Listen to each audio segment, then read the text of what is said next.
Hello everyone, welcome to the Grow Pharma. तो हमारा जो लास्ट मिनट रिवीजन के शॉर्ट वीडियोस की सीरीज चल रही है उसके अंदर आज मैं एक बहुत ही इंपॉर्टेंट वीडियो लेके आया हूँ।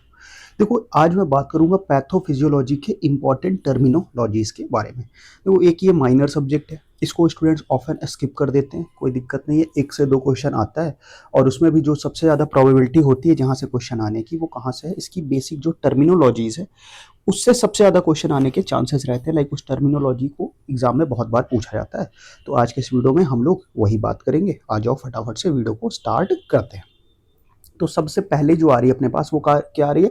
इटियोलॉजी। इटियोलॉजी मीन्स क्या होता है? Aetiology means it is the cause और origin of disease. Like they direct आपको एग्जाम में क्वेश्चन पूछ देंगे कि व्हाट इज द कॉज और ओरिजिन ऑफ डिसीज। सो ये इसको हम लोग क्या बोलते हैं? Aetiology. Aetiology is the cause और ओरिजिन ऑफ डिसीज। ये दो तरीके का हो सकता है, आइदर इंट्रिंसिक हो सकता है, दैट इज जो जेनेटिक डिसीजेस होती हैं, और आइदर एक्सट्रिंसिक हो सकता है, दैट इज इन्फेक्शन या ट्रॉमा की वजह से जो हो रहा है, तो वो हो सकता है। तो ये हमारे इटियोलॉजी की बात हो गई। नेक्स्ट अगर हम बात करेंगे तो अगला जो है अपने पास वो क्या है? पैथोजेनेसिस। पैथोजेनेसिस क्या होता है? पैथोजेनेसिस हमें ये डिस्क्राइब करता है कि कोई भी जो डिसीज है वो डेवलप कैसे हो रही है, like how the disease, particular disease is developing, and it include the sequence of events. Like किसी भी आप बात करोगे किसी भी डिसीज में एक पूरा पर्टिकुलर सीक्वेंस ऑफ इवेंट होता है ना, कि वो डिसीज डेवलप कैसे होगी। लाइक आप सपोज आप अगर फीवर की बात कर लो तो इनिशियली पहले आपको हल्का सा लो फील होगा, फिर हल्का हल्का बॉडी वीक लगेगी, देन आपकी वीक के बाद वीकनेस के बाद थोड़ा थोड़ा कभी ठंडा लगने लगता है, देन उसके बाद आपको पूरी की पूरी बॉडी एकदम गर्म होने लगती है। तो इस तरीके का पूरा एक सीक्वेंस ऑफ इवेंट्स होता है। तो उस तरीके को हम लोग क्या बोलते हैं? उसको हम लोग बोलते हैं पूरे के पूरे pathogenesis. Like from the initial trigger, like कहाँ से स्टार्ट हो रहा है, to the manifestation of the disease, जब आपको पूरा पता चल जाता है कि हाँ भाई अब तो मेरे लग गए। तो इस पूरे के पूरे प्रोसेस को हम लोग क्या बोलते हैं? इस पूरे के पूरे प्रोसेस को हम लोग बोलते हैं पैथोजेनेसिस। ओके, नेक्स्ट लेशन। लेशन मीन्स क्या होता है? लेशन मीन्स होता है structural change in tissue, that is किसी भी टिश्यू के अंदर जो स्ट्रक्चरल क्या हो रहा है, चेंज हो रहा है। Okay, caused by the disease और इंजरी। कोई भी डिसीज या इंजरी की वजह से जो चेंज हो रहा है वो होता है। लाइक इसको हम लोग बोलते हैं कि मैक्रोस्कोपिक भी हो सकता है, जो हमें दिख रहा है, और माइक्रोस्कोपिक जो नहीं दिख रहा है। फॉर एग्जांपल लाइक अगर अल्सर्स हो गया, तो अल्सर हमारा क्या हो रहा है? लाइक हमारा नॉर्मल टिश्यू था, उसमें क्या हो गया? चेंज हो गया। लाइक आपके मुंह में छाले होते हैं तो आप देखते हो कि पर्टिकुलर वहां पे एक अलग सा निशान टाइप का बन जाता है, तो आपको दिख जाता है हाँ यार यहाँ पे तो चेंज हो गया मेरा ये। तो उसको बोलते हैं ट्यूमर्स हो गया। लोगों की बॉडी के अंदर भी ट्यूमर होते हैं, बाहर भी ट्यूमर होते हैं, आप वो देख सकते हो। इन नेक्स्ट इनफैक्ट्स हो गए। तो ये सारी चीजें जो है वो आपकी किसके अंदर आती है? इसको हम लोग बोलते क्या है? लेजन। ओके, चलो नेक्स्ट आगे बढ़ते हैं। सबसे कॉमन वर्ड जो अब है वो है सिम्टम। आपको पता ही है सिम्टम का क्या मतलब होता है? Like a subjective feeling experience by the patient. Like patient को जो फीलिंग एक्सपीरियंस होती है किसी पर्टिकुलर डिसीज के कारण, उसको हम लोग क्या बोलते हैं? सिम्टम। लाइक आपका हेडेक हो गया, नोजिया हो गया, जो कि मेजर नहीं कर सकते। लाइक अगर आप कोई आपसे बोले कि भाई मेरा सर दर्द हो रहा है, तो आप उसे नहीं बता सकते। आप वो ये थोड़ी ना करोगे यार कितना सर दर्द हो रहा है। फीवर अगर बोलेगा तो फीवर आप मेजर कर लोगे कि हाँ फीवर चलो 104 है या 98 है, कितना भी है फीवर आप मेजर कर लोगे। बट अगर कोई बोल रहा है कि मेरा सर दर्द हो रहा नहीं हो, नोजिया वाली फीलिंग आ रही है, लाइक मेरे को वोमिटिंग की फीलिंग आ रही है, बट कितनी फीलिंग आ रही है उसका कोई मेजरमेंट तो होता नहीं। तो उससे ऐसा सिम्टम्स बोलते हैं जो डायरेक्टली मेजर नहीं किए जा सकते। ठीक है, नेक्स्ट अगर हम बात करें साइन। साइन क्या होता है? Sign is a objective, sign and objective measurable manifestation. तो साइन एंड सिम्टम में यही डिफरेंट है कि साइन जो है उसको हम लोग मेजर कर सकते हैं कि लाइक कितना हो रहा है, लाइक फीवर हो गया, रैश हो गया, ब्लड प्रेशर हो गया, ये आप मेजर कर सकते हो। बट सिम्टम आप मेजर नहीं कर सकते हो। सपोज हेडेक हो गया, नोजिया हो गया, अब कोई बोले कि मेरे फीवर की वजह से ठंड लग रही है, तो आप ये थोड़ी ना मेजर कर पाओगे कि हाँ भाई कितनी ठंड लग रही है तुम्हें, चलो मेजर करते। नहीं, ये चीजें नहीं कर पाओगे। तो ये एक थोड़ा सा डिफरेंट होती है चीजें। ठीक है, नेक्स्ट आगे हम बात करते हैं सिंड्रोम। अब देखो साइन हो गया, सिम्टम हो गया, सिंड्रोम हो गया, तीनों में बहुत कंफ्यूज होते हैं लोग। अब सिंड्रोम क्या होता है? Syndrome is your collection of signs and symptoms that occur together and characterise a particular condition. Like जो साइन एंड सिम्टम का जो पूरा कलेक्शन होता है जो पर्टिकुलर एक एबनॉर्मल कंडीशन कॉज करे, उसको हम लोग बोलते क्या है? सिंड्रोम बोलते हैं। और कॉम्प्लिकेशन क्या होता है? कोई भी अनफेवरेबल डेवलपमेंट हो जाए, जो कॉन्सिक्वेंस हो arise during the course of disease, उसको हम लोग बोलते हैं कॉम्प्लिकेशन। देखो ये बहुत सी छोटी छोटी चीजें, बट अगर एग्जाम में आ जाता है ना तो बच्चा ऐसा सिंपल क्वेश्चन भी गलत करके आ जाता है। इसलिए मैं ऐसे ऐसे टॉपिक्स उठा के ला रहा हूँ ना, जो कि आप हर मोस्ट प्रोबेबली चांस होता है गलत होने का।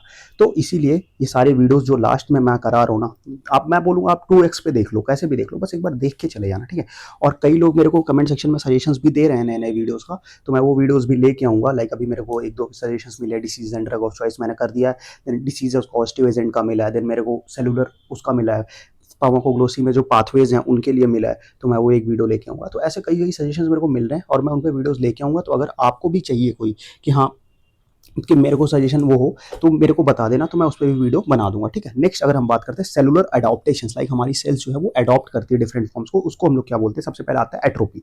एट्रोपी में क्या होता है, a decrease in cell size, cell की साइज में डिक्रीज हो रहा है, किसकी वजह से, due to loss of cell का सब्सटेंस, कोई भी सब्सटेंस जो है लॉस हो रहा है उसकी वजह से डिक्रीज हो रहा है, ठीक है। इट में result from a disuse, like अगर वहां पे यूज नहीं कर रहे हो तो उसकी वजह से, लाइक इमोबिलाइज लिम्ब हो गया, एजिंग और पुअर न्यूट्रिशन हो गया, तो उसकी वजह से हो रहा है। फॉर एग्जाम्पल अगर हम बात करें पोलियो के पेशेंट्स में, तो उनके जो लिम्स है वो वीक हो जाते हैं पोलियो के पेशेंट्स में। और अगर हम बात करेंगे ब्रेन का जो हमारा साइज है, ठीक है, वो भी क्या हो जाता है, रिड्यूस हो जाता है। किसमें रिड्यूस हो जाता है, अल्जाइमर के कंडीशन में, अल्जाइमर के पेशेंट्स में जो है वो हमारा ब्रेन का जो साइज है वो भी रिड्यूस हो जाता है। तो ये सारी चीजें जो होती है वो हमारा किसके अंदर आती है, एट्रोपी के अंदर आती है, जब सेल की साइज रिड्यूस हो रही है।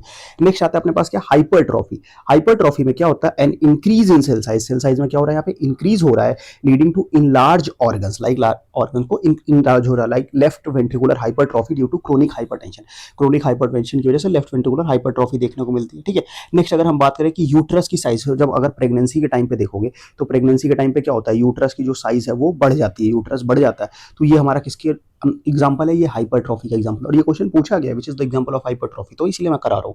दिस कार्डियक हाइपरट्रॉफी, अगर सीएचएफ की कंडीशन में हार्ट की साइज थोड़ा सा बढ़ जाता है तो उसको हम लोग कार्डियक हाइपरट्रॉफी बोलते हैं। तो ये चीजें आपको याद होनी चाहिए, ठीक है। नेक्स्ट अगर हम बात करें, अगला जो है वो है अपने पास हाइपरप्लेसिया। हाइपरप्लेसिया में क्या होता है, increase in number of cells often in response to stimulus, like किसी स्टिमुलस के रिस्पॉन्स में अगर सेल का नंबर बढ़ रहा है तो उसको हम लोग बोलते हैं क्या, हाइपर प्लेसिया बोलते हैं। For example endometrial hyperplasia due to excessive oestrogen की वजह से हो रहा है। देन कंपनसेटरी हाइपरटेंसिया होता है किसमें, हाइपरप्लेसिया होता है इन लीवर में, होता है लीवर रिसेक्शन। जब हमें पता है ना कि लीवर का क्या होता है कि रिसेक्शन होता है, नंबर ऑफ सेल्स, जब लीवर अगर हमारा कट हो रहा है सर्जरी में आप देखोगे तो उसकी वजह से क्या होता है, वहां पे नंबर ऑफ सेल्स उसको रीजनरेट करते हैं, तो उसको हम लोग क्या बोलते हैं, वो भी हमारा कंपनसेटरी हाइपरप्लेसिया के अंदर आता है, ठीक है।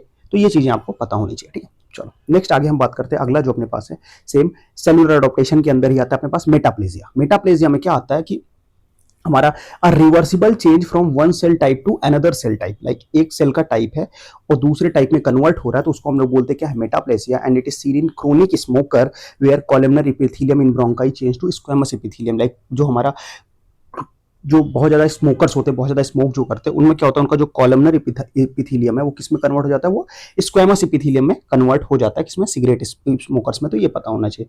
नेक्स्ट वन इज टाइप है मेटाप्लेसिया का। नेक्स्ट अपने पास आता है डिस्प्लेजिया। डिस्प्लेजिया में क्या होता है अपना कि डिस्प्लेजिया में एबनॉर्मल सेलुलर ग्रोथ देखने को मिलती है, often seen as a pre cancerous condition. ये प्री कैंसरस कंडीशन में देखने को मिलता है, and characterised by the variation in cell का size, shape and loss of uniformity. For example, and it is a increased population of immature cell in epithelial dysplasia of the cervix, ये भी हमें देखने को मिलता है, ठीक है। अब मैं इसको एक बार फटाफट से हम लोग समराइज कर लेते हैं 1 मिनट के अंदर, देन हम लोग नेक्स्ट आगे मूव कर जाएंगे, ठीक है, फटाफट से 1 मिनट के अंदर, क्योंकि ये बहुत इंपॉर्टेंट चीज है। तो देखो सबसे पहले हमारे पास आया क्या, सबसे पहले आया अपने पास एट्रोपी। सबसे पहले आया क्या, एट्रोपी। एट्रोपी क्या था अपना, एट्रोपी था डिक्रीज, किसमें डिक्रीज हो रहा था, सेल की साइज में, साइज में डिक्रीज हो रहा था, आया एट्रोपी। देन आया अपने पास क्या, हाइपरट्रॉफी। हाइपरट्रॉफी में क्या हुआ, हाइपरट्रॉफी में इंक्रीज हो रहा था, सेल का साइज बढ़ रहा था हाइपरट्रॉफी में। देन अपने पास आया क्या, हाइपरप्लेसिया। देन अपने पास आया क्या, हाइपरप्लेसिया। इसमें क्या बढ़ रहा था, इसमें सेल का जो है वो नंबर बढ़ रहा था, ठीक है, हाइपरप्लेसिया में सेल का नंबर बढ़ रहा था। देन आया अपने पास क्या, देन आया अपने पास मेटाप्लेसिया, ठीक है।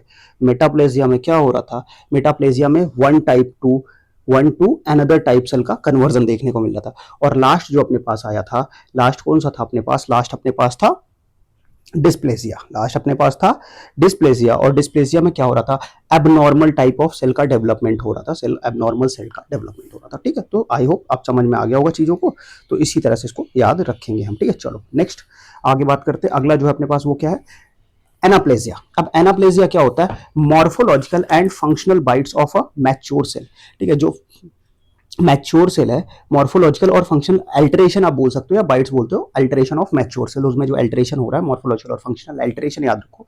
अल्टरेशन आपको ज्यादा बेटर रहेगा, बाइट्स की जगह पे आप क्या याद रखो, आप अल्टरेशन याद रखो, माइट को अल्टरेशन ऑफ किसका, मैच्योर सेल का, उसको हम लोग बोलते हैं क्या, एनाप्लेजिया। नेक्स्ट आगे हम बात करते हैं, अगला जो है बस एन्यूरिज्म। इसमें क्या होता है, permanent abnormal dilation of blood vessel, जो आर्टरीज का परमानेंट एबनॉर्मल डायलेशन हो रहा है उसको हम लोग क्या बोलेंगे, उसको हम लोग बोलेंगे एन्यूरिज्म। नेक्स्ट अपने पास आता है क्या है, एमनोरिया। एमनोरिया में क्या होता है, अगर मेंस्ट्रुअल पीरियड नहीं आ रहा है उस कंडीशन को हम लोग बोलते हैं क्या है, एमनोरिया है। एक्रोमेगली क्या होता है कि अगर ग्रोथ एडल्ट में अगर ग्रोथ हार्मोन का ओवर प्रोडक्शन हो जाए तो उसको हम लोग एक्रोमेगली बोलेंगे। और एपोप्टोसिस क्या होता है, a controlled program cell death occur with ageing, like age के साथ जो कंट्रोल्ड प्रोग्राम सेल डेथ होती है टाइम टू टाइम, उसको हम लोग बोलते हैं apoptosis, that is natural death जो होती है, ठीक है। फिर आता है अपने पास ग्रेन्युलोसाइटोपिनिया, mark decreasing number of granulocytes. अगर ग्रेन्युलोसाइट्स के नंबर में एक सिग्निफिकेंट डिक्रीज देखने को मिल रहा है तो उसको हम लोग क्या बोलेंगे, उसको हम लोग बोलेंगे ग्रेन्युलोसाइटोपिनिया, ठीक है। नेक्स्ट आता है अपने पास क्या, एप्लास्टिक एनीमिया। एप्लास्टिक एनीमिया क्या होता है, it is a condition that occurs when your body stop producing enough new blood sales. जब हमारी बॉडी जो है वो इनफ नई ब्लड सेल्स को प्रोड्यूस नहीं कर पाता तो उस कंडीशन को हम लोग बोलते हैं कि हाँ एप्लास्टिक एनीमिया बोलते हैं। देन आता है अपने पास एनिसोसाइटोसिस। एनिसोसाइटोसिस क्या होता है, red blood cells that are not equal in size, that is अपने पास क्या होता है, अनइक्वल इन साइज। जब हमारा अनइक्वल साइज में आ जाएगी रेड ब्लड सेल्स, यहाँ पे कुछ अलग ही टाइपिंग मिस्टेक्स हो गई, यहाँ पे आप अनइक्वल लिख लो। अनइक्वल साइज में जब हमारी रेड ब्लड सेल्स आ जाती है तो उस कंडीशन को हम लोग एनिसोसाइटोसिस बोलते हैं, ठीक है। नेक्स्ट आता है अपने पास क्या, angiogenesis, that is formation of new blood vessels. New blood vessels का फॉर्मेशन को हम लोग बोलते हैं क्या, एंजियोजेनेसिस। नेक्स्ट आता है अपने पास बार्टर सिंड्रोम। बार्टर सिंड्रोम क्या होता है, हमारा किडनी का डिसऑर्डर होता है और यहाँ पे हमें क्या देखने को मिलता है, inability to reabsorb the salts like sodium, potassium and chloride, ion, इन सब का रीअब्सॉर्प्शन देखने को नहीं मिल पाता। फिर आता है अपने पास ब्रूसियोलोसिस। ब्रूसियोलोसिस में क्या होता है, बैक्टीरियल इन्फेक्शन जो हमारा ह्यूमन एनिमल से ह्यूमन में स्प्रेड हो रहा है उसको हम लोग बोलते क्या है, ब्रूसियोलोसिस। नेक्स्ट आता है अपने पास कैंडिडियासिस। कैंडिडियासिस में क्या होता है, फंगल इन्फेक्शन जो हमारा कैंडिडा के द्वारा हमें कॉज किया जाता है उसको हम लोग बोलते क्या है, कैंडिडियासिस, ओके। नेक्स्ट अगर हम बात करें अगली जो टर्मिनोलॉजी आ रही है अपने पास वो क्या है, वो है कोलेस्टेसिस। कोलेस्टेसिस में क्या होता है, अ डिक्रीज और blockage in the flow of bile. Bile जो है उसके अगर फ्लो में कोई डिक्रीज आए या ब्लॉकेज आए तो उस कंडीशन को हम लोग बोलेंगे cholestasis. Next chemotaxis. Chemotaxis is the movement of an organism in response to a chemical stimulus. किसी भी केमिकल स्टिमुलस के उसमें अगर हमारा किसी भी ऑर्गेनिज्म का मूवमेंट जो होता है उसको हम लोग बोलते हैं कीमोटैक्सिस। नेक्स्ट आता है कोरियोकार्सिनोमा। कोरियोकार्सिनोमा क्या होता है, a fast growing cancer that occurs in human women uterus. Women's के यूट्रस या वॉम्ब में जो फास्ट ग्रोइंग कैंसर अकर्स होता है उसको हम लोग बोलते हैं क्या, choriocarcinoma. Next is your catalepsy. Catalepsy में क्या होता है, condition characterised by the lack of response to external stimulus और स्टिमुलाई और मस्कुलर रिजिडिटी। मतलब क्या होता है कि जो लैक, अगर जो हमारा एक्सटर्नल स्टिमुलाई या मस्कुलर रिजिडिटी की वजह से जो हमें कंडीशंस होती है उसको हम लोग बोलते हैं क्या, catalepsy. Next one is your cyanosis. Cyanosis में क्या होता है, bluish discolouration of skin and mucous membrane that occurs due to the lack of oxygen in blood. जब हमारी ब्लड में ऑक्सीजन की कमी होगी तो हमें जो हमारा स्किन और म्यूकस मेम्ब्रेन होगा वो ब्लूइश कलर में थोड़ा सा दिखने लगेगा। इस कंडीशन को क्या बोलते हैं, साइनोसिस बोलते हैं, ठीक है। लाइक अगर आप देखोगे कि अगर कोई पेशेंट, कोई ऐसा बंदा जिसने बॉडी में पॉइजन खा लिया हो या जिसकी डेथ पॉइजन की वजह से तो उसकी बॉडी में ऐसे ही ब्लूइश कलर आ जाता है तो उस कंडीशन को हम लोग क्या बोलते हैं, साइनोसिस बोलते हैं, ठीक है। Next is your what, next is your dyspnoea. Dyspnea is your shortness of breath. Shortness of breath. Next one is your dysmenorrhea. Dysmenorrhea is cramps and pelvic pain with menstruation. जब menstruation के साथ cramp and pelvic pain देखने को मिलेगा तो उसको हम लोग बोलते हैं क्या है, डिस्मेनोरिया। और डिस्ग्रेसिया, ये बहुत ज्यादा एडवर्स इफेक्ट्स में हमें डिस्ग्रेसिया देखने को मिलता है लेकिन लोग कंफ्यूज हो जाते हैं कि डिस्ग्रेसिया होता क्या है। तो एन एल्टर्ड और impaired sense of taste, that is taste disorder होता है। जब हमें किसी चीज का टेस्ट नहीं आता, कोरोना में आ जाओ तो वहां पे क्या हो जाता है, इसको हम लोग बोलते हैं dyscrasia. Next one is your erythropoiesis. Erythropoiesis क्या होता है, a process through which new blood cells are created, that is जिस प्रोसेस से नई ब्लड सेल्स का फॉर्मेशन होता है उसको हम लोग बोलते हैं इरेथ्रोपोएसिस। और ये कहाँ पे होता है, ये होता है हमारा बोन मैरो में, ठीक है। नेक्स्ट अगर हम बात करें इम्फेजमा। इम्फेजमा क्या होता है, destruction of alveolar wall and permanent dilation of air space distal to terminal bronchioles, that is a shortness of breath. Simple सा समझो, मतलब क्या होता है कि जो हमारा एल्वुलर की जो एल्वुलाई की वॉल्स हैं उनमें क्या हो जाता है, उनका हमारा डिस्ट्रक्शन हो जाता है और उसके साथ साथ जो एयर स्पेस है to distal to terminal bronchioles तक उनका परमानेंट डायलेशन हो जाता है। और जब वो डायलेट हो जाती है तो हमें क्या देखने को मिलता है, शॉर्टनेस ऑफ ब्रेथ देखने को मिलती है। ये इम्फेजमा की कंडीशन हो जाती है, ठीक है। नेक्स्ट अगर हम आगे बात करते हैं, अगला जो है अपने पास वो है हाइपरसोमनिया। हाइपरसोमनिया मतलब क्या कि अगर बहुत ज्यादा दिन में जो बंदा सो रहा है उसको बोलते हैं हाइपरसोमनिया। इनसोमनिया क्या है कि अगर आपको नींद नहीं आ रही है तो उसको हम लोग क्या बोलेंगे, उसको हम लोग बोलेंगे insomnia. Next one is your rhabdomyolysis. Rhabdomyolysis में क्या होता है, damaged skeletal muscle breakdown. Skeletal muscle का जो ब्रेकडाउन है अगर वो डैमेज्ड है तो उस कंडीशन को हम लोग रैबिडोमाइलोसिस बोलते हैं। नेक्स्ट आता है ओलिगोमेनोरिया। ओलिगोमेनोरिया लाइक ऐसे कोई फीमेल्स है जिनमें मेंस्ट्रुएशन जो इनफ्रीक्वेंट है, लाइक कभी भी आ रहा है, मल्टीपल टाइम्स आ रहा है, उस कंडीशन को हम लोग बोलते हैं oligomenorrhoea. Next one is your polycythaemia और पॉलीग्लोब्यूलिया। इसको क्या बोलते हैं, abnormally increased in the concentration of haemoglobin in the blood. अगर एबनॉर्म हीमोग्लोबिन का कंसंट्रेशन एक एबनॉर्मल तरीके से बढ़ गया, लाइक जितना होना चाहिए उससे बहुत ज्यादा हो गया, तो उस कंडीशन को हम लोग क्या बोलते हैं, उसको हम लोग बोलते हैं पॉलीग्लोब्यूलिया। ठीक है। Next one is your osteoporosis. ये आप सभी को पता है, condition in which bones become weak and brittle. ऐसी कंडीशन जहां पे जो आपकी बोन है वो क्या हो जाती है, वो वीक हो जाती हैं और ब्रिटल हो जाती है। उस कंडीशन को हम लोग क्या बोलते हैं, उस कंडीशन को हम लोग बोलते हैं ऑस्टियोपोरोसिस। ओके, तो इसी के साथ हमने पैथोफिजियोलॉजी के बहुत ज़्यादा इंपॉर्टेंट जो पॉइंट्स हैं उसको हमने कंप्लीट कर लिया। तो वीडियो आपको कैसा लगा मुझे कमेंट सेक्शन में जरूर बताना। एक कुछ नया ट्राई किया था तो ये भी मेरे को कमेंट बॉक्स में बताना, और आप लोग ही मेरे को सजेशंस दो, जो जो टॉपिक आपको लगता है कि मेरे को लास्ट मिनट रिवीजन पे वीडियो चाहिए क्योंकि अभी अब आपके एग्जाम में एक वीक बचा हुआ है। तो ऐसे जो जो टॉपिक्स आपको लगते हैं कि उसको मेरे को लास्ट मिनट पर ऐसे ही सिंपल तरीके से रिवाइज करना है, वो मेरे को कमेंट बॉक्स में बताओ, वो मैं आपको ला के दे दूंगा। ठीक है, बाकी मैंने जो प्लान किए हैं वो वीडियोस तो मैं डालूंगा, बट आपको जो लगता है वो आप मेरे को कमेंट बॉक्स में जरूर बताना। ठीक है, तो फिर आज का वीडियो हम लोग यहीं एंड करेंगे, बट बाकी जब बहुत सारे वीडियोस मैंने चैनल पे अभी रिसेंटली डाले हैं, सब ऐसे 10 मिनट 12 मिनट ऐसी वीडियोस हैं, तो उनको 2x पे जाके देखो, तो करीब आधे घंटे 15 मिनट में आप सारे के सारे ऐसे ऐसे टॉपिक्स को रिवाइज कर लोगे जिनसे 1 से 2 क्वेश्चन आपको डेफिनेटली एग्जाम में देखने को मिलेंगे। ठीक है, तो जाके उनको एक बार चेकआउट जरूर कर लेना। हम मिलेंगे नेक्स्ट वीडियो में कुछ नए टॉपिक के साथ, तब तक के लिए बाय बाय।